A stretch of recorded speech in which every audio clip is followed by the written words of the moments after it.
I just sang "We Can Be Heroes." It wasn't recorded, though. Enough? All right, let's do this then.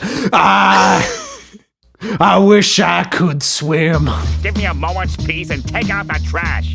We pay taxes for people to commentate the garbage. Hey, listen, Greenie, no more sneaking rides to the junkyard. Yeah, man, take a taxi when you want to go to the junkyard. Welcome to an all-new episode of Hot Trash Unlimited, the show where me, Joe, and me, Caleb, sit in our living rooms because theaters aren't a thing anymore and watch movies that are kind of new. Sometimes not. Yeah, this one came out on Christmas, so we're like almost topical. Yeah. Happy 2021, by the way, Joe. It's been going great so far, man. I mean, Robby Rod had a new movie at the end of 2020, so pretty great. So what's your relationship? What's your relationship with Robby Rod, Joe? I watched every single Spy Kids movie growing up and Shark Boy and Lava Girl, so I love the man. I think the first movie I saw from him was Sin City. Very different from Shark Boy and Lava Girl. When I was in high school. And then jumped straight to I don't know, From Dusk Till Dawn or something. So when did you see Shark Boy and Lava Girl? Oh, I guess that was the first. I'll be honest, I don't even remember if I saw that or if I just remember seeing the trailer so many times that I tricked myself into thinking I saw it. Uh-huh. But we did have a Spy Kids marathon, watching all the canonical Spy Kids movies and Shark Boy and Lava Girl for some reason. Because it's basically a it's basically a Spy Kids movie, and that was my exposure to that franchise. Really good Up until the end, yeah, and up until Shark Boy and Lava Girl. But and by really good, I meant it was like pure hot trash. Yeah. Like wonderful, Perfect viewing experience for us. The only one that I could say gets close to being genuinely good is the second one. But that doesn't matter, because while I do firmly believe that the Robby Rod Cinematic Universe is going to come into fruition, it's not what we're talking about today. What we're talking about today, Joe, is... We can be heroes just for one day. Welcome to Heroic's headquarters. You will be staying in our underground stronghold.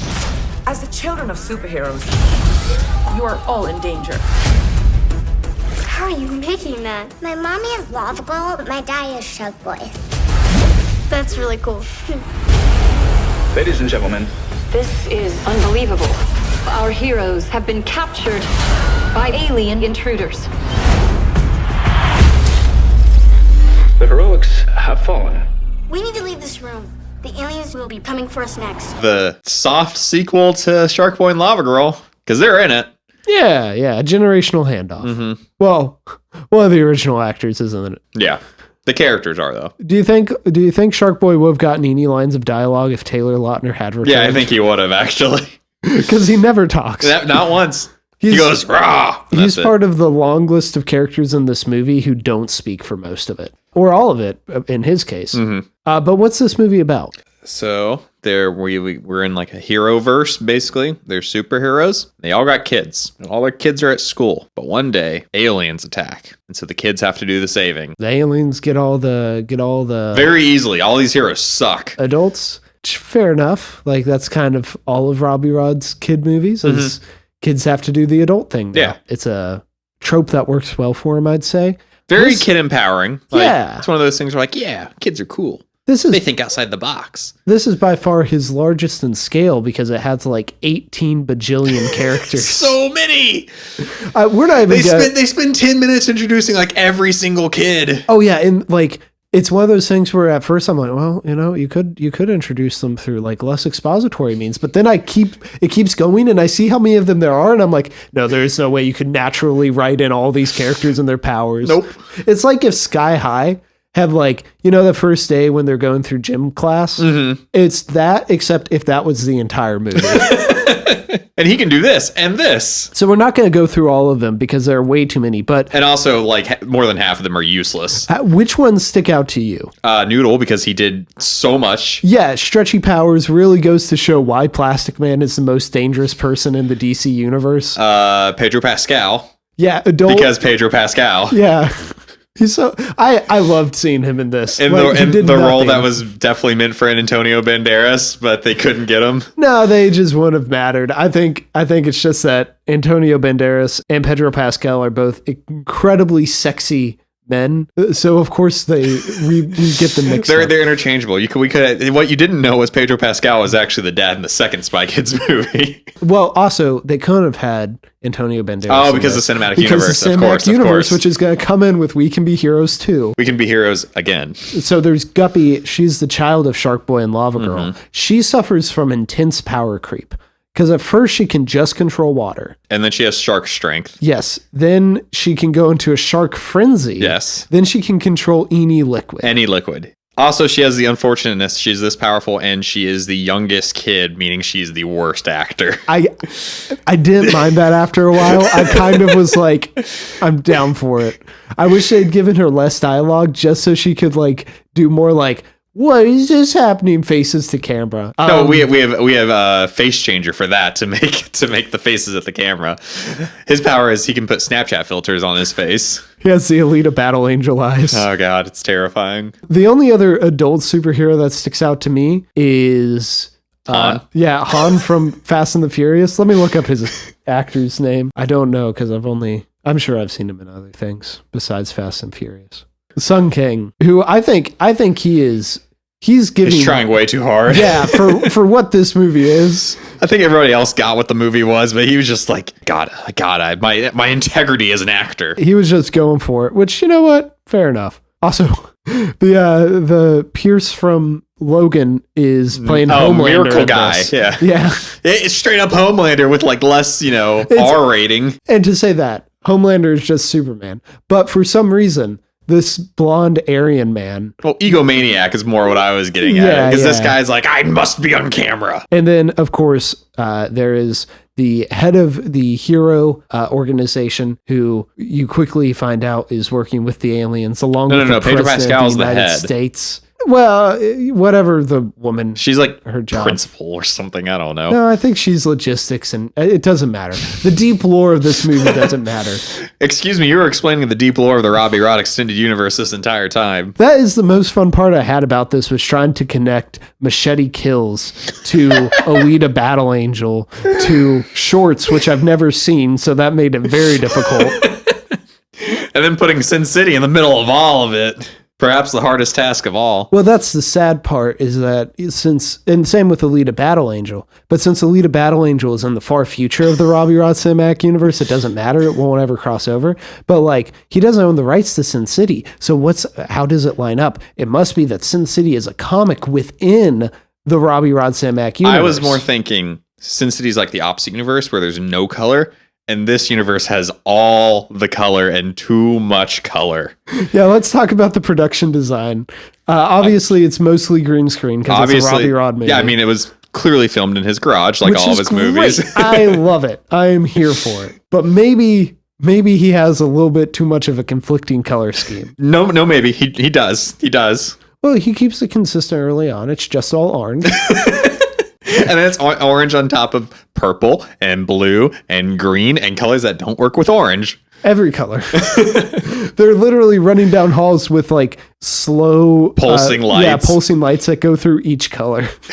But everything's still orange beneath it all. And each kid like has like there's no like unifying color scheme to their clothes. No, they all just have random shirts from Walmart. See, you said that. I think this is more like Old Navy looking. It's like a little bit nicer than Walmart. Yeah. But it is Walmart would be a little more like edgy kid shirt, like I'm not listening to you or something like that. And it would be all like IPs that obviously Robby Rod can't afford. But just the ensemble like of all the kids' outfits. Please don't call this an ensemble. Oh, you mean the outfits, not the cast. I mean, it is technically an ensemble. Ensemble doesn't mean good, Joe. Anyway, no, just how well all of the kids are dressed. It looks like a wonderful Old Navy commercial. What if it got to the end and like it's going through the credits and like we thank Old Navy proudly for proudly sponsoring this movie. So we've not talked about the movie at all. Yes, we have. We talked about their clothes and the color. I mean, what do you want? We described the plot. Kids run around with superpowers. I guess you're right. Turns out all the adults are actually aliens, but oh no, double twist. Turns out the aliens are good. They're benevolent aliens who want to make sure Earth is like top of the charts. Like Earth will be the saving people. Yeah. Everywhere else in the universe, they're not going to cut it. One of the kids turns out to be an alien, but that's cool because the aliens on the alien world, the kids are in charge. It's the ultimate Robby Rod universe. That kid also, by the way, Oya was her name. Huge head. Just gigantic head. Thought she was going to fall over each time. I think I looked it up, and I think like one of the actors, and I think it was her, was on a show called Bobbleheads. And it makes sense. I need to double check. I don't mean to bully this kid. Before you insult this kid. I mean, she's a fine actor. I mean, yeah, she didn't have to talk for the majority of the movie. Yeah, now Bobbleheads was an animated show. Okay. However, I have to assume they based the character design on it. No, it's just one of those things where the kid their body hasn't quite. Yeah, they haven't grown into their body. Also, one of the girls in this is in Captain Marvel. I'd say this is the best superhero movie she's in. That's saying something, man. I mean, haven't seen Captain Marvel, but this is not good. Well, okay, that's a great little thing to put here. You like the Spy Kids movies. Yeah, I do. You don't like Shark Boy and Lava Girl. Okay, so I loved it growing up. Yeah. But then going back to it, like, didn't hold up at all. But Spy Kids surprisingly did. So Spy Kids 1 and 3 are on par with this movie. Shark Boy and Lava Girl and 4 are worse. Spy Kids 2 is better. 1 and 3, though, perfectly on par with this. I think 1 is still slightly above 3, just because of the ridiculousness 3 kind of gets to.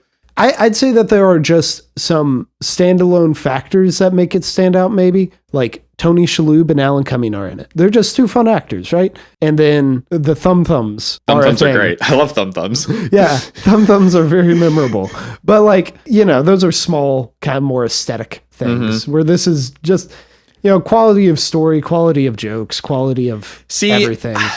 I don't want to like rank it to Spy Kids 4 because that is like trash tier. Spy Kids 4 was like... Spy Kids 4 has no personality. Well, it also is like the lowest common denominator jokes where it's like farts. That's funny. And this movie didn't have like quite the bad jokes like that did, but it was also kind of at the point where I felt like, yeah, this is meant for kids, but it's kind of treating the kids like idiots at the same time. I'd argue that's all the Spy Kids movies. Okay. I'd argue probably the most dignified kids movie that Robby Rod has made was Shark Boy and Lava Girl, because it was written by a child. It's just that one sucks. But it treats its kids with like I'd say like the most autonomy and like internal motivation. In this one? No, in Shark Boy and Lava Girl. Oh, okay. Because this, I think they have so many characters.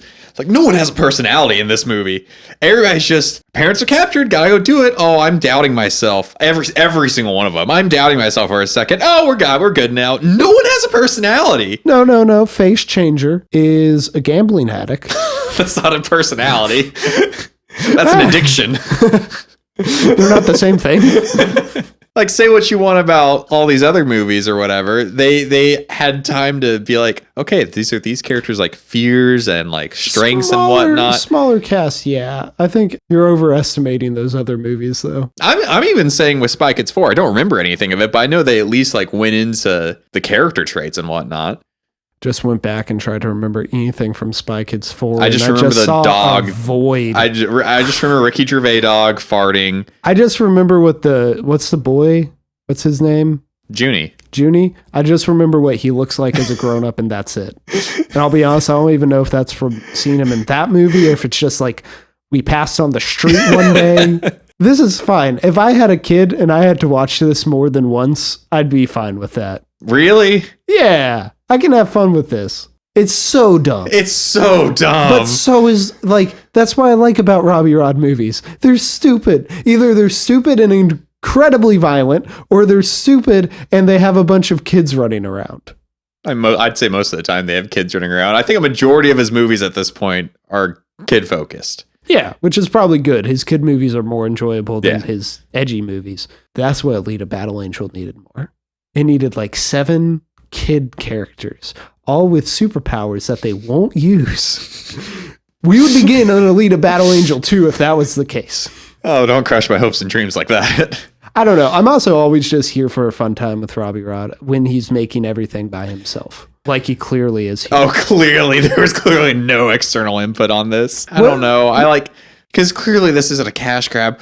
What adult cares about Shark Boy and Lava Girl enough to where, I mean, we did clearly, but that's more of our obsession with Robby Rod. This isn't like, this is one of the things where it's like, adults will recognize these characters because this was 15 years ago when this movie came out. So these people have kids. I don't think and they'll show their children it. I don't think that's the case. I think it's just Robby Rod had an idea for a movie, and then he was like, "Oh, I could put Shark Boy and Lava Girl in this, and maybe that'll be an easier sell to like whatever distribution studio I Netflix about this." Yeah, in this case, Netflix. But I don't think Netflix came to Robby Rod. I think Robby Rod came to Netflix. So there's going to be a sequel. Now, already. Depending on when it comes out, we might have to review it for the pod. Honestly, with like, it could come out like within like 9 months, I bet. Well, no, because COVID regulations, because this cast, it's impossible to keep them all 6 feet apart because there are 17 billion people. There's no way that filming this can't be a super spreader event. No, but yeah, it would. Oh, and it's a sequel, so there's 17 billion people times 2. Yeah. Have to add some characters. Yeah. If we weren't doing it for the podcast, how much would I have to talk you in to watching it? So much. If we weren't doing this for the podcast, I would have turned it off as soon as I saw Shark Boy and Lava Girl. So I need to keep probably like my tipping point would have been when we got to Abuelita's house. When they crashed, I'm like, oh, it's gonna be the grandma, and it was. I mean, we were predicting everything in this movie. Yeah. We were like the little kid with their iPad drawing. You got the twist before I did. I didn't get the twist. Yeah, like you said earlier, there are no bad guys in the Robby Rod kids universe. Yeah, they're all good at the end of it. He excises them all to the machete Unless it's Mr. Electric. True. In that case, he blows up. All right, Joe. So let's rank this, and then I have a rant. Bad. No redeeming things about it? Not even that our boy Pedro got a paycheck? I mean, yeah, good for him for getting a paycheck. Could you say that his role was good, but it could be better? No, because you don't know what his powers are. Yeah, it definitely could be better. Because no, his powers are that he's the only person in the universe who understands what katanas are. He had 2 movies come out on the same day. Mm-hmm. Both superhero movies. And he's the best part about both of them. Yeah. On screen for a much less time in this movie, unfortunately. Oh, that's because he had to go and talk to Ronald Reagan. Well, you couldn't talk to fake Trump in this. They have a president. It's whatever I Am Alien is. No, he was supposed to be fake Trump. Did you not catch that? No, yeah, okay. They had like a little line about it, and at first I thought that was Trump, but then I think that was setting it up to be him being an alien. Because he's a good guy at the end. I don't think Robby Rod would do very that. true. That's very true. I'm basing my opinions on what Robby Rod's political opinions on solely on Machete, but I feel like he wouldn't like Trump. That's probably fair. Okay, your rant. Oh wait, no, you have to rate it. Yeah, it's hot trash. Okay, like almost all his movies are. And I love him for it. And that brings me perfectly into this little rant I have. He's the perfect director for Hot Trash Unlimited because think about it. What are the 2 types of movies we do on this podcast most often? Boring or hot trash? No. Kids movies or horror movies. Oh, okay. Kids movies are extremely, like, if you take out the horror element, he does extremely violent movies. Or he does kids movies. If you take out the horror element, that horror doesn't have to be violent. He is self-aware. Extremely self-aware, which is the best trait for a hot trash movie. And he has a pretty good batting average for hot trash movies. Mm-hmm. He's the perfect person. I want him to. I would argue the Spy Kids movies rival to be good. Yeah, cool. I don't. Sorry, I don't mean to be dismissive. My word is law. Like, all right. Do you want to justify that? Like, not saying you need to. It's just I'm not going to back you up on that one. So, do you want to back? Yeah, I just argue that they're good kids movies. The fact that we enjoyed them from an ironic point of view, but we definitely enjoyed them. And I would say Shark Boy and Lava Girl is bad, but it's also hot trash. Well, I mean, I guess this gets to a central point in our question, which is another reason why Robby Rod is the perfect director. He brings up the central thesis of the show. What is hot trash? Why aren't hot trash movies just good? Because I think trash is in the word. Like, there has to be a level of trashiness to it. And trash is usually something that gets thrown to be disposed of, i.e. defective, i.e. bad. all the effects in Robby Rod movies. No, I this actually, you have just sparked thought in me, is like, We Can Be Heroes is existential. Have we been too dismissive of hot trash movies? No, I don't think. Wait, dismissive? Yeah, of the actual movies that we have said that we have rated as hot trash. Like, I think some are undeniably just not good, like Charlie's Angels. But things like Villains, like, turned us around on that, right? Like, yeah. The more and more I think about Cats, the more and more I think it might be good, actually. No, it's not. That's also because I haven't rewatched it since we rewatched it that one time. But and then Satanic Panic is a good movie. Yeah, some of the hot trash elements, I mean, yeah, they are good. But like that, there's a reason we're holding like our rating so high. We don't give out hot trash all that often. No, I think it's a specific experience, but I think there are more complexities in the hot trash label than we have fully tapped into. Like, I will say this movie was kind of a hot trash experience where my mind's like melting the entire time, but I wasn't like melting for happy reasons. Yeah, no, okay, cool. We've unlocked one more piece of the puzzle, and hopefully next week, or whenever we film next, whenever there's a movie worth doing. Actually, you have a list. We do have a movie because the person who did our logo, my friend Joey, requested a movie. So we'll be doing that, another Netflix movie. But on that episode, we'll dig even deeper into the roots of what is and what is not hot trash. Or we'll forget. Yeah, most likely that.